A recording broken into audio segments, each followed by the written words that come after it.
Hello Internet, welcome to class. Now we've covered a lot of absurd challenges within Super Mario 64, but I have to say this one is a bit of a doozy. Our mission, should we choose to accept it, which I highly recommend not accepting because it's a nightmare, but if we do, is to beat Super Mario 64 if the game hits the A button every single frame the game is running. This concept actually came from pannenkoek2012, who reached out over Discord to share his newfound Mario torture device. When asked to clarify what this new version does, he said the following. Quote, the game pulls a controller input on every frame. It has two variables related to the buttons, one for if the buttons were just pressed, and one for if the buttons are being held. In these two variables, each bit corresponds to a specific button on the controller. So what I did was modify these two variables right after they are normally updated, and set the bit corresponding to A to be true. This means that the game considers A to be both pressed and held on every frame. End quote. He thought the idea would make for a good challenge video, so he passed it along. But while this may sound simple, there's actually a lot of issues that come with this A button madness. It's absolutely mind-numbing navigating the game this way. So please enjoy my suffering. So before we get into any of the levels, we first have to address navigating with Mario. The only time Mario ever touches the ground is right as he lands. But because the game is tapping the A button every frame, Mario will instantly enable a double jump. This means we cannot course correct Mario when he's moving. The only way we can change the direction Mario is facing is by hitting walls, slopes, objects, ledges, or other things to alter his angle. When Mario isn't moving forward, his jumps and momentum are going to be cut severely in terms of his movement capabilities. We can short kick or double jump against Mario's normal facing direction, but it severely hinders our abilities as Mario. If we land in a tree or on a pole, Mario will instantly jump off it. Same thing if we come near a wall. We'll execute a frame-perfect wall kick every single time, as long as we have enough momentum when approaching the wall. This of course changes Mario's direction, which makes certain tasks more difficult. But there's a whole ton of other issues that are going to arise in this cruel challenge, so let's just tackle them as we make our way through the game. To show you a small sample of what we can expect in this Mario nightmare, let's start with the simple task of trying to go into the castle. First, we want to make sure we don't misalign ourselves with the door. If we do, we will need to correct ourselves. Going up to the door doesn't allow us to go through, because Mario leaves the ground as soon as he touches it. So we just hover in place, jumping up against it. Even if we pause buffer the game, it won't make a difference. If we come at the door too forcefully, we'll wall kick off it, and we'll now be facing the wrong direction. There is a trick to going through the doors though, although it isn't fun. Basically, when Mario executes a triple jump, after landing the third jump, there is a single frame of recovery time as Mario sticks his landing. You can utilize this single frame to either turn slightly, or in this case, leverage this so you can go through the door.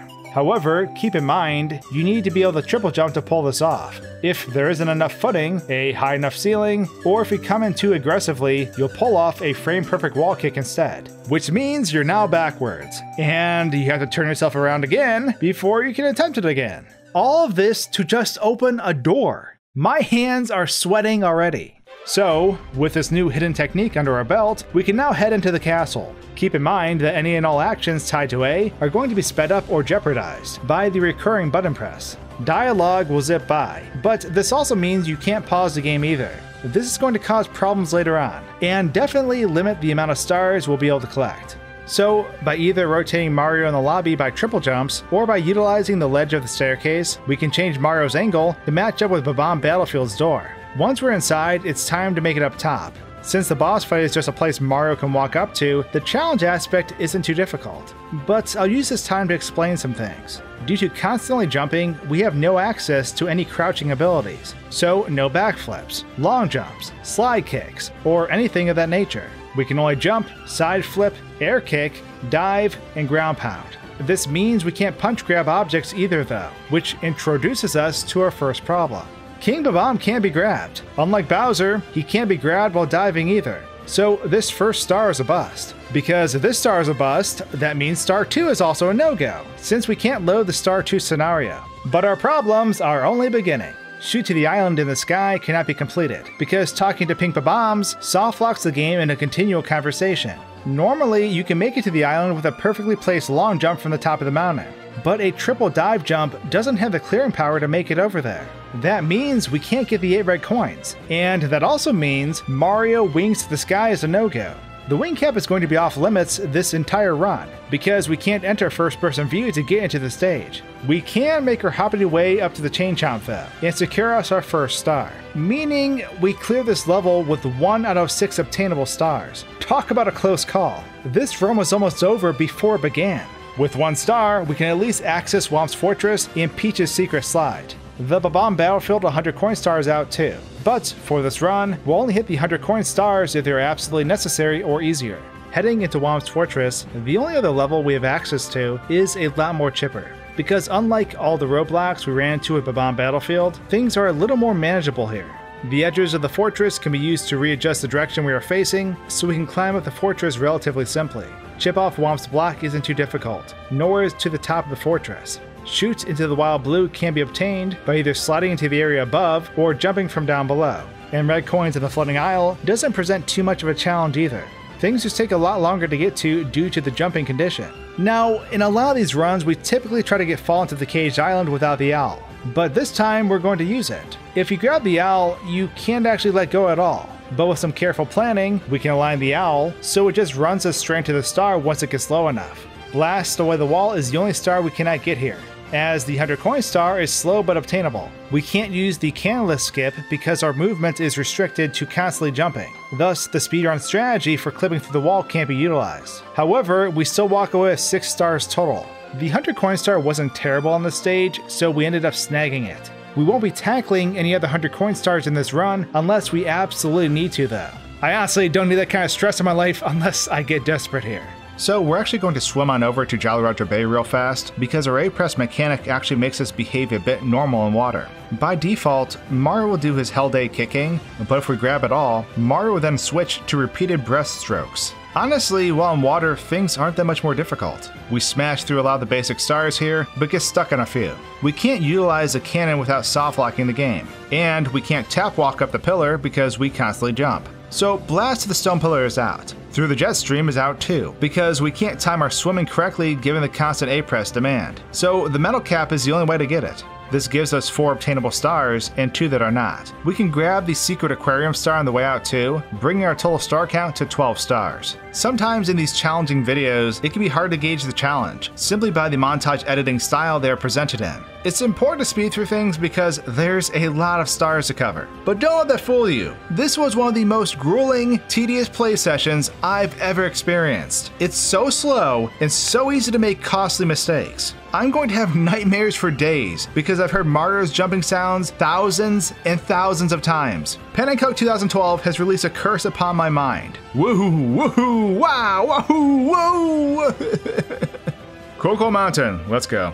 Slip sliding waves up first, and it's just a bit slower than usual. With a well-timed triple jump, we can open the door without wall kicking off it to get our star. We can't punch and pick up objects, but we can dive and pick up certain ones, including the baby penguin for Little Penguin Lost. With this, we can bring him to his mom. Luckily, characters that auto-talk to Mario can still do so, and will cause him to stop jumping during the conversation. This is a big deal, otherwise we will lose out on the star on the slide too. For Big Penguin Race, we want to negate Mario's ability to jump, so the goal is to actually make Mario slide backwards. He'll be unable to recover, so it will prevent the game from forcing him to jump. We just clear the race and grab our star. Frosty slide for 8 red coins is tedious, but doable. Just a slow process. Wall kicks will work requires some clever redirecting to make it up to where the star is, but with some well-placed wall jumps, like against the fence and other pieces of geometry, we can redirect Mario to face the ways we need to. Snowman's lost his head was giving me a lot of trouble though, since you need to guide the snowball. Getting in front of the snowball while also initiating a backward slide was taking too long, and I end up goofing it up over and over. I wasn't able to get the star, but that doesn't mean it's impossible. For the time being, we're moving on with 5 obtainable stars though. Next up, let's visit Peach's Secret Slide. Getting the first star here isn't terrible at all, but the second star is brutal. You can't use the typical shortcuts because Mario can only actually slide if he's on his stomach, which negates out the constant jumping. But this method isn't fast enough because the 2 speed bumps in the middle of the slide cause Mario to recover into a jump, which brings us in at around 23 seconds. It's possible someone could figure out a way to get past this, but currently we only have 1 obtainable star out of 2. Now, before going to Bowser, I thought it was only fair to torture ourselves. So we headed down to Big Boo's haunt because I simply wanted to feel alive again. After all, what could be more fun than having to perfectly line every single triple jump in order to go through doors, especially in tight spaces like a house. Low ceiling spaces are absolute nightmares for this challenge. Even getting to the courtyard will make you pull your hair out. If you aim too high, you'll wall kick and turn around, preventing you from trying again until you redirect yourself. And the biggest issue with Big Boo's haunt is actually the overhang that is above all the doors. It either forces you into a wall kick or blocks you from getting close enough to the door to actually go through it. After spending an hour in Big Boo's haunt and only obtaining 1 star, the secret of the haunted books, I was beyond frustrated. So we're leaving this place. If we absolutely need it, we'll come back, but dear God, it was just straight up wahooing torture. I could feel my face just melting off my body. So we head on over to Bowser's place. Now, collecting the red coins here is a bit of a pain. Redirecting is a bit hard, since there are limited walls and also fire is a one-hit KO. So yeah, highly recommend. It's certainly possible, and with another star in our 8 pressed hands, we make our way to Bowser. And a very interesting fight. Again, if Bowser hits us with fire, it's all over, and there's nothing we can do to survive. Getting misaligned from Bowser can spell game over as well, because we need to be aligned to him so we can attempt to grab him. You either need to dive jump over him and grab his tail, which is a lot harder than it normally would be when you see speedrunners do it, or you need to basically move in a checkmark-like pattern.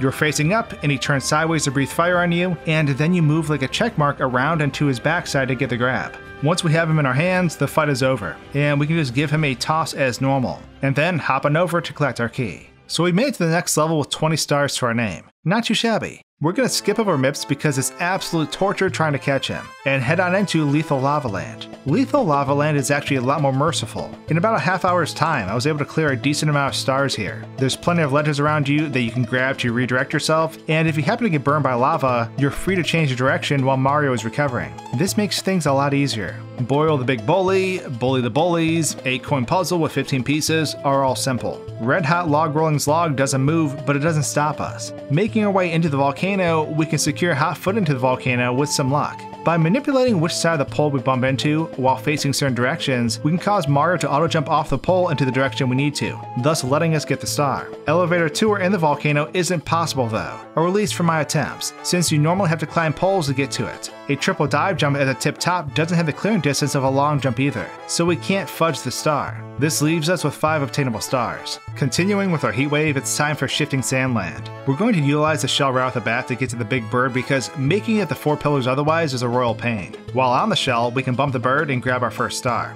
Snagging our shell again, we can hop our way up to shining atop the pyramid. Utilizing the shell makes this level a lot easier, because jumping with the shell is slow and steady. It's really reliable. One of the issues with staying atop the 4 pillars is that it seems like the 4 pillars wouldn't activate given that we weren't touching the ground long enough. So we're going to make our way inside the pyramid and fumble around with lots of jumps until we eventually collect both inside the ancient pyramid and pyramid puzzle. We need to redirect our jumps a lot and think of some creative solutions, but both can be collected. Now to tackle iRock without the 4 pillars, we're just going to jump off the sides of the entrance and pull ourselves up. To defeat him, we can spam our kicks to deal damage and maintain mobility, and soon the star is ours. Free flying for 8 red coins is a no-go though, because we can't get wing cap. So we leave this stage with a good heist of 5 stars. Onto the castle sewers, the Hazy Maze Cave. It's time to pull our hair out again because for each and every door we'll need to perfectly align a triple jump. Luckily, Hazy Maze Cave has mostly high ceilings, so it's a lot easier than Big Boo's haunt. Making our way down to the lake, we can grab swimming beasts in the cavern without the beasts, by just jumping up the side. When it comes to elevates for 8 red coins, we're in for a problem though.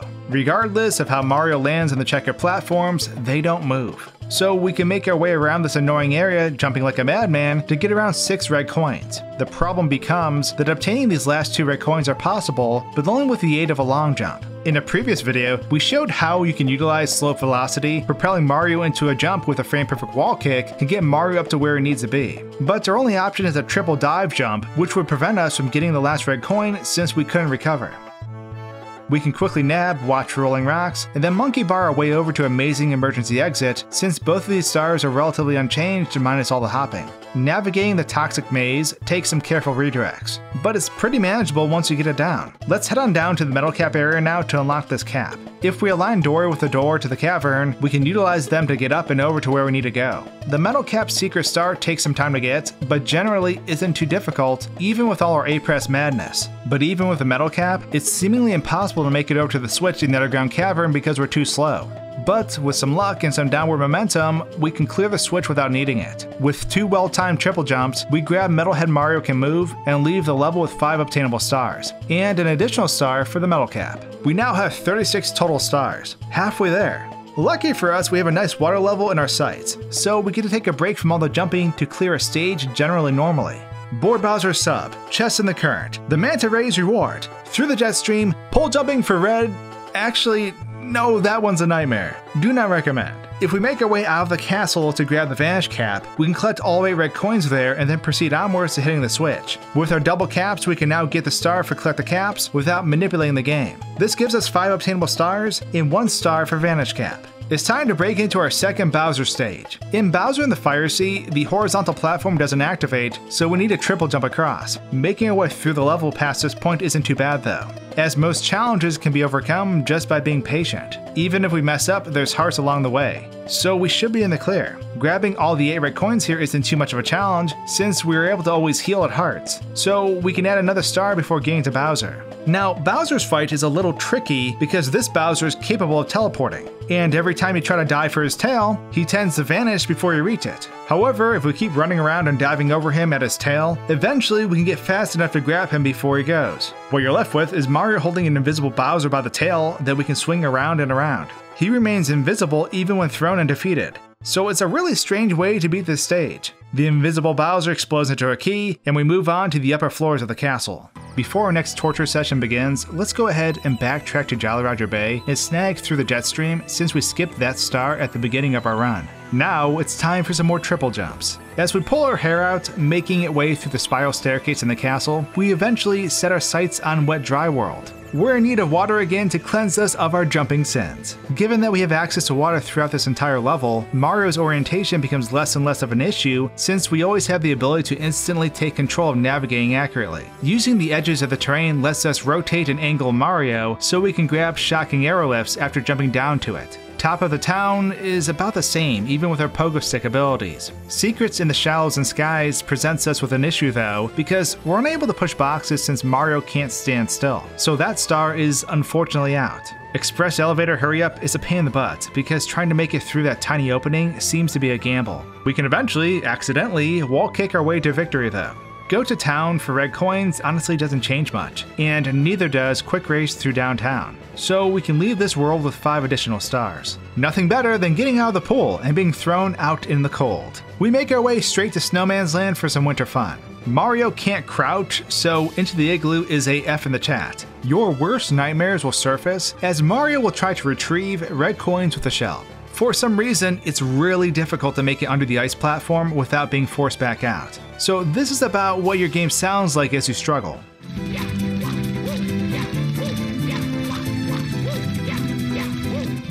Through channeling our inner Wahoo, we can manage to get all the red coins though, giving us a star. From this point, Snowman's big head is about the same, except the penguin is going to have a neck injury. And World from the Freezing Pond, In the Deep Freeze, and Chill with a Bully are all relatively simple. We get out of the chill zone with 5 stars to our name. Things are looking pretty promising so far, as we've collected a total of 54 stars. Worst case scenario, we could try to catch Mibs, but I do want to remind you that getting any stars from Toad soft locks the game. With that said, let's make our way over to Tiny Huge Island. If we head over to where we pluck the piranha flowers, we'll find that we can still defeat everyone as usual, just by spam kicking or hopping on their heads. Making our way up the mountain, it's important to remember that a shell is here, but it will also prevent us from opening boxes. Regardless, we can come back up top and get the tip top of the huge island. Rematch with Koopa the Quick is an absolute no. We're far too slow and Koopa is far too quick. We're done for as soon as we touch the wind anyways. While going for 5 itty bitty secrets, I probably had the worst death imaginable.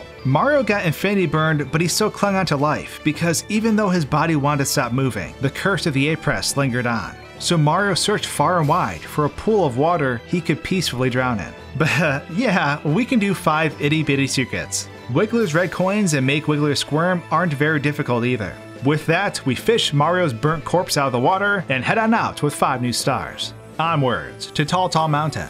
and onwards to a familiar struggle. Avoid wall kicking things you don't want to wall kick, and slowly make your way up this mountain one wahoo at a time. Everything about the stage is pretty accessible, even if it's a bit of trouble getting up to it. The log isn't going to move though, and you can't long jump, so you do need to be careful. Up top, you'll want to consistently dive bomb in place to get the monkey for Mystery of the Monkey Cage. This is way harder than it sounds because the monkey is always moving. It's possible to do though, and we get a star. It goes without saying that Scale the Mountain and Breathtaking View from the Bridge can be collected too, since they are all in the same area. Scary Shrooms, red coins is pretty normal, and we'll just slow boost off the mountain to make it to the Lonely Mushroom. We'll take the scenic route from Mystery Mountainside, and we'll stay on our stomach going backwards so we don't recover into a jump. With this, we're actually able to grab all 6 stars in the level, bringing our total star count to 65. Things are looking really good for us as we move upstairs. To mix things up, we're going to head into Rainbow Ride first. So let's roll something out immediately. The magic carpets don't work at all on this stage, so we're screwed in a few places. However, we can utilize a lot of the geometry here to help us get to where we need to go. Unfortunately, I forgot to hit record when doing this level, so I had to go back and get the stars again for footage purposes. Right off the bat, we can dive jump to the lower level that is below us, and at this point, we can loop around the path to where the path splits. The platforms won't collapse beneath us at all unless we ledge grab. Once we reach that split, this is where we can choose to go for swinging in the breeze or tricky triangles. Swinging in the breeze isn't too difficult at all. And heading back over here for tricky triangles, we find that the triangle challenge just needs a bit of luck for us to get topside while facing the wrong direction. We can then get both of these stars. Now, we'll restart the stage and do a triple jump wall kick onto the upper platforms. Again, carpets can't be utilized, so we're stuck here except for heading over to Coins Amassed in a Maze. This section is pretty simple, so we're good to go for nabbing our 3rd star. However, Cruiser Crossing the Rainbow and the Big House in the Sky aren't obtainable. We can't use the Cruiser shortcut because it requires us normally to climb a pole, and we can't beat Bandy's Big House in the Sky because we need to utilize a carpet. We don't have a long jump to perform the skip either, so we're kinda done. Somewhere Over the Rainbow is a no-go too, because the Ping Bomb would soft lock us, so we're pretty much done here. This leaves us with 3 new stars, bringing our total to 68. So we have one more level to dive into, and things are definitely looking in our favor. Before heading in, let's touch on Winged Mario Over the Rainbow though, because it isn't doable. We don't have wing cap, and in order to hit all the red coins here, we need to be able to recover lost ground. The cannons are locked, and we can't talk to Pink Bombs without them soft locking the game. So the level is a bust. Heading into Tick-Tock Clock, all I can say is this level is a slow and tedious process. There's nothing really special about the star collecting in this stage that I haven't gone over already. Every star is clearable on this level. It just feels slower and more tedious than usual. We grab all 6 stars about in under an hour, and we move on to clear out this run. Bowser in the Sky is here, and probably the most worrisome part of this run too, because there was one part where I thought this run might be over. So this Bowser level has a lot of annoying things we have to deal with. Jumping on wheel platforms sucks, because Mario staggers on them when trying to do so. You have to dive a bunch in order to get up the steep slopes. When you get to the arrow lift, you have to triple jump up this section to avoid the super tall pole on the side. But then Mario has a seizure.